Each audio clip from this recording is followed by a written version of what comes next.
মেয়েটা বারবার ডাক দিয়ে বলতেছে, বাবা আমাকে মারিও না, ও বাবা আমার কি অপরাধ, আমরা মেয়ে হয়ে জন্মগ্রহণ করা কি আমাদের অপরাধ? বাবা আমি তোমাকে বাবা বলে ডাকি এজন্য বুঝি তোমার খারাপ লাগে, কথা দিলাম আর কখনো তোমাকে আব্বু বলে ডাক দিব না। ও বাবা তুমি আমাকে ছেড়ে দাও, আমি যেই দিকে মন চাই সেই দিকে চলে যাবো। নবী গো আমি মেয়েটাকে ছাড়লাম না, চাপা মাটি দিয়ে আসতেছি। যখন মাটি দিয়ে আমি চলে আসতেছি, কিছুদিন আসার পর কেমন যেন মেয়েটার কান্নার আওয়াজ আমার কানের ভিতরে। ডাক দিয়া কয়, বাবা আমাকে কেন মারলা, কি আমার অপরাধ? মায়ের কাছে বলছিলেন নানা বাড়ি নিয়ে যাইবা। ও বাবা নানা বাড়ির কথা বলে তুমি আমাকে মরুভূমির ভিতরে হত্যা করলা। হুজুর গো এরপর থেকে আমি বাসায় যাই, ঠিক মতো খাইতে পারি না, ঘুমাইতে পারি না, অস্থির অস্থির লাগে। বিবি যখন দেখছে আমার সাথে মেয়েটা নাই, বিবির আর বুঝতে বাকি না আমি মেয়েটাকে মেরে ফেলছি। হযরতে দাহিয়াতুল কলবি ডাক দেয়া কয়, নবীজি আমি যখন সফরে বের হই, আমার স্ত্রী তখন গর্ভবতী ছিল, অন্তঃসত্ত্বা ছিল। আমি আমার বিবিকে ওসিয়ত করে যাই, বিবিরে আমি যাওয়ার পর যদি তোর সন্তানটা ভূমিষ্ঠ হয়, সন্তানটা যদি ছেলে হয় বড় যত্ন সহকারে লালন পালন করবি, যদি সন্তানটা মেয়ে হয় এক মুহূর্ত দেরি করবি না, গলা টিপে তোর সন্তানটাকে তুই মেরে মাটির নিচে পুঁতে ফেলবি। দাহিয়াতুল কলবি ডাক দেয়া কয়, নবী গো আমি সফরে যাওয়ার পর আমার মেয়েটা ভূমিষ্ঠ হয়। মেয়েটা দেখতে আমার মতো সুন্দর। দাহিয়াতুল কলবির চেহারা অত্যন্ত সুন্দর ছিল, চমৎকার চেহারাওয়ালা ছিলেন দাহিয়াতুল কলবি। তাই মাঝে মাঝে জিবরাইল আমিন আলাইহিস সালাতু ওয়াস সালাম দাহিয়াতুল কলবির আকৃতি ধারণ করে আল্লাহর নবীর কাছে ওহী নিয়ে আসতেন। দাহিয়াতুল কলবি ডাক দেয়া কয়, নবী মেয়েটা জন্মগ্রহণ করার পর আমার বিবি তাকায় দেখে মেয়েটা আমার মতো চেহারা পাইছে। এরে আল্লাহর বান্দা, মেয়েটা যেমনই চেহারা পাক, সন্তান যেমনই হোক, মা কিন্তু সন্তানকে মারতে পারে না, কথা বলেন ঠিক কিনা? দেখবেন যে সন্তানটা মাজুর হয়, পঙ্গু হয়, ওই সন্তানটার প্রতি আব্বা আম্মার ভালোবাসার দরদর বাইরা যায়, ঠিক কিনা বলেন? নবী ডাক দাহিয়াতুল কলবি ডাক দেয়া কয়, নবী সন্তানের চেহারার দিকে তাকায় ওর মায়ের বড় মায়া লেগে গেছে। আমিও বাসায় নাই, আমার চেহারার মতো চেহারা দেখা তার মায়া মহাব্বত আরো বেড়ে গেছে। চিন্তা করেছে স্বামী যেহেতু বাড়িতে নাই, মেয়েটার দিকে তাকাইলে স্বামী দূরে থাকার কষ্টটা কিছুটা লাঘব হবে। ওগো নবী এজন্য আমার বিবি আর মেয়েটাকে মারতে পারে নাই। মেয়েটা অত্যন্ত সুন্দরী হওয়ার কারণে আমার বিবি মেয়েটার নাম রাইখা দিছে জামিলা। কি নাম? জামিলা। মেয়েটাকে বড় যত্ন কইরা আমার বিবি মেয়েটাকে বড় যত্ন করে লালন পালন করতেছে। মেয়েটা হাঁটি হাঁটি পা পা করে বড় হয়। মেয়েটা যখন কথা বলা শিখে ডাক দেয়া কয়, আম্মু আমার আব্বু কোথায়? কত সন্তানদের আব্বু দেখি, আমার আব্বু কই? নবী গো আমার বিবি তখন ডাক দেয়া কয়, মেয়েরে এ জমানার বাবারা মেয়েদেরকে সহ্য করতে পারে না, এ জমানার বাবারা মেয়েদেরকে জীবিত রাখে না। তোমার বাবা ব্যবসা করার জন্য দেশের বাহিরে গেছে, ফিরে আসবে কয়েক বছর পরে। তবে মেয়ের সাবধান, তোমার বাবা ফিরে আসলে তুমি তোমার বাবাকে আব্বু বলে ডাক দিও না। জামিলার মা ভাবছে মেয়েটাকে আমি গোপনে লালন পালন করব, পরিচয় দিব না এটা যে আমাদের মেয়ে। দাহিয়াতুল কলবি ডাক দেয়া কয়, হুজুর মেয়েটা তো ছোট্ট মানুষ, বুঝে না, বারবার জিজ্ঞেস করে, মা কত ছেলেদের ছোট ছোট ছেলেদের বাবাদেরকে দেখি তাদেরকে আদর করে, আমি মেয়ে মানুষ, আমার আব্বু কই? দেখবেন মেয়েরা কিন্তু বাবাদের খুব ভক্ত হয়, কথা বলেন ঠিক কিনা? বাবার জন্য বড় পাগল হয় মেয়েরা। বাবার জন্য বড় পাগল। বাবা কোনো কষ্ট দেখলে মেয়েরা সহ্য করতে পারে না। দেখবেন বিবাহ দেওয়ার পর দূরে চলে গেল, ভালো খাবার রান্না করলে বাবার জন্য বক্স করে পাঠায়া দেয়, ঠিক কিনা বলেন? দেখিয়াতুল কলবি ডাক দেয়, কয় নবী। মেয়েটা বারবার তার মায়ের কাছে তার আব্বুর কথা জিজ্ঞেস করে। ওগো নবী, আমারও সফর শেষ হয়ে গেছে, বাড়িতে ফিরলাম।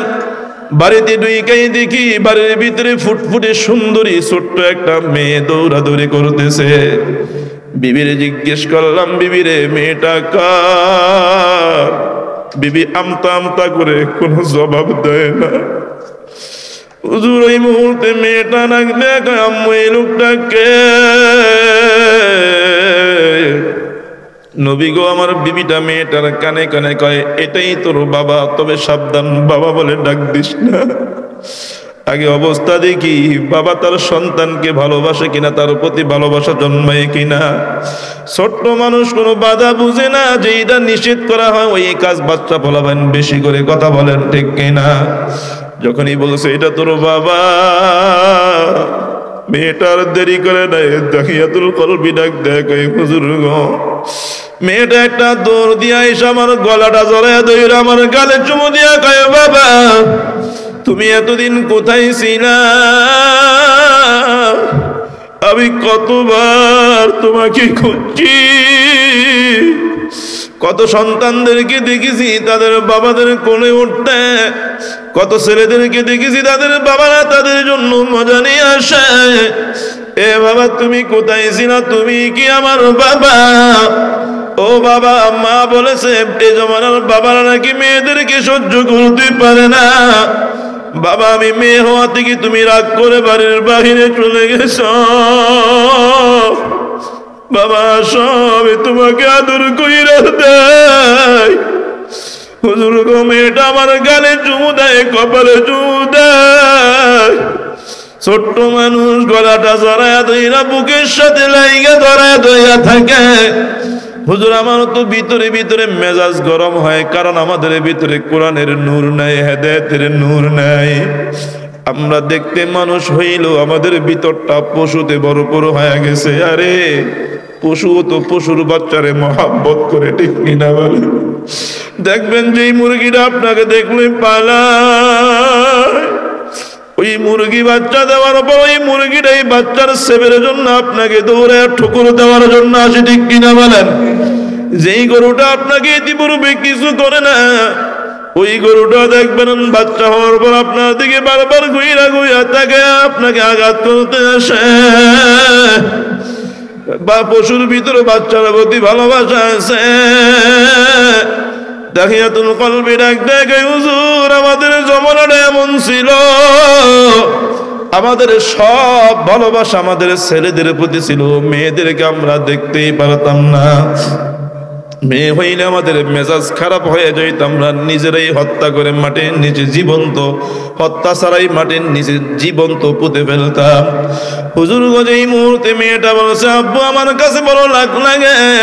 হুজুর মেয়েটা আব্বু বলাতে আমারও বড় কষ্ট লাগে। আমি বাজারে যাই, মানুষ আমাকে টিটকারি করে, দাঁড়িয়ে রে জীবনে কত মেয়েদেরকে, অন্যের মেয়েকে নিজ হাতে দাফন করলি, আজকে তোর ঘরেই তো মেয়ে, তুই তো মেয়ের বাবা, তোর জন্য কি লজ্জা হয় না? হুজুর মানুষের কথা আমার দিলের ভিতরে বড় আঘাত লাগে। আমি সিদ্ধান্ত নেই, না মেয়েটাকে আর রাখা যাবে না, মেরেই ফেলতে হবে। তবে এই মেয়েটাকে কেমনে মারবো? 4-5 বছর বয়স হয়ে গেছে, ওর মা তো আদর করে। হুজুর আমি কৌশল করে মেয়েটাকে আদর করা বাড়াইয়া দিলাম। আমি মেয়েটাকে ভালোবাসি। বাজার থেকে যখন যাই মেয়েটার জন্য মজা নিয়ে যাই। মেয়েটা মজা পায়, আমার আরো ভক্ত হয়ে যায়, আমার কাছে আসে, আবার গলা জড়াইয়া ধরে, আমার মাথা টিপে দেয়, আমার গালে চুমু দেয়, আমার সাথে সাথে তাকে ছোট্ট ছোট্ট আওয়াজে আব্বু আব্বু বলে ডাক দেয়। হুজুর আমার মায়া লাগে না, আমার বড় রাগ বাড়তেছে। আমিও মারার জন্য কৌশল একে মেয়েটাকে আদর করা বাড়াইয়া দিলাম, যাতে স্ত্রী সন্দেহ না করে আমি তাকে মেরে ফেলবো। এরপর হুজুর একদিন আমি বিবিকে ডাক দিয়া বললাম, বিবি, অনেকদিন পর দেশের বাহিরে থেকে দেশে এসেছি, শ্বশুর বাড়ি যাওয়া দরকার, মেয়েটাকে সাজায়া দে। আজকে মেয়েটাকে নিয়ে আমি আমার শ্বশুর বাড়িতে যাব। হুজুর আমার বিবি মেয়েটারে সুন্দর সুন্দর নতুন নতুন জামা পরায়া দেয়। হুজুর জামা কাপড় যখন পরায় আমার কাছে নিয়ে আসে, তাকে দেখি আমার বিবির চোখে পানি। এর সন্তান বিপদে পড়ার আগে বলে মায়ের কলিজার ভিতরে জানা হয়ে যায়। সন্তান বিপদে পড়লে নাকি আগে মায়ের কলিজায় ধাক্কা খায়। ওইদিকে বিবি তো সন্দেহ করতেও পারে না, কারণ আমি মেয়েটাকে অত্যাধিক ভালোবাসি, উপরে উপরে ভালোবাসা দেখাই। হুজুর মেয়েটাকে সাজায় যখন আমার কোলে দিছে, বিবি আমাকে নসিহত করে দিছে, স্বামী ও ছোট্ট মানুষ, দেখেন পথে যেন ওর কোনো কষ্ট না হয়,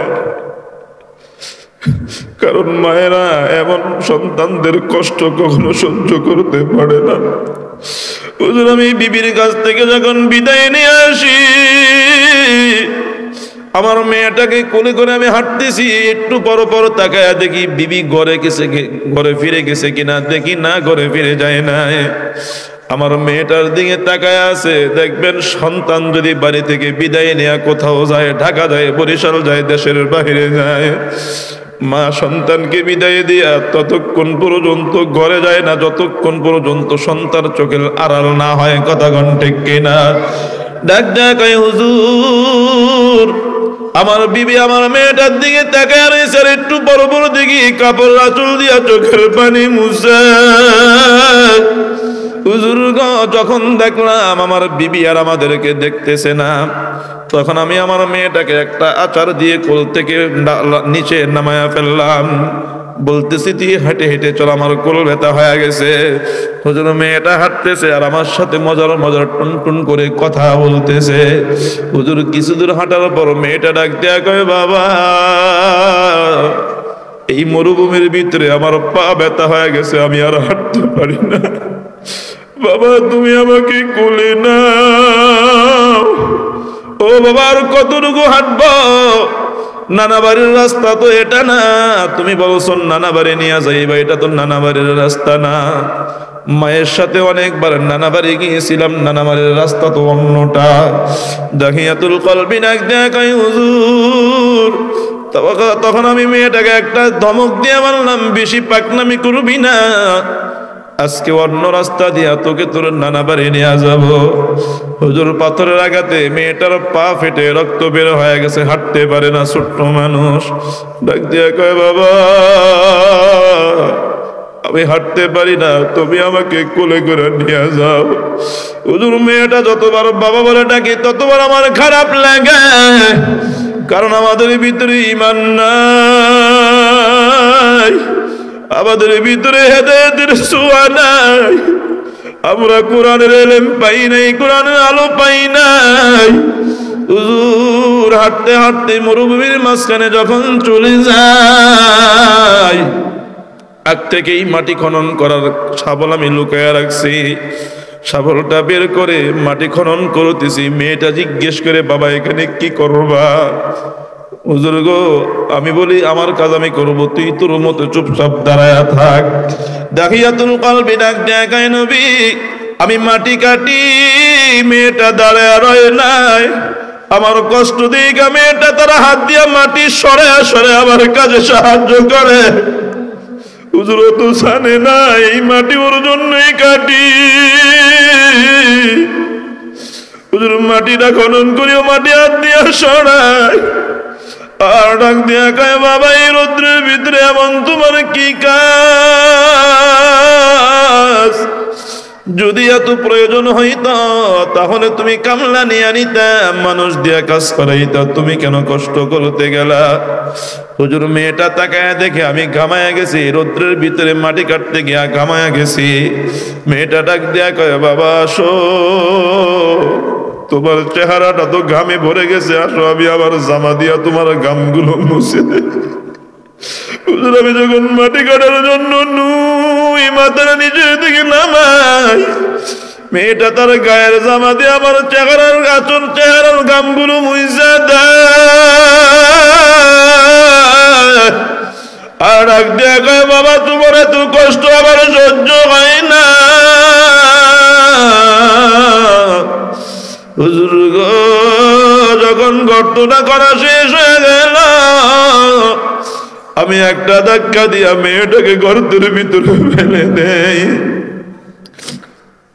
যখন ধাক্কা দিয়া মেয়েটাকে গর্তের ভিতরে ফেলে দেই, তখন মেয়েটার আর বুঝতে বাকি নাই।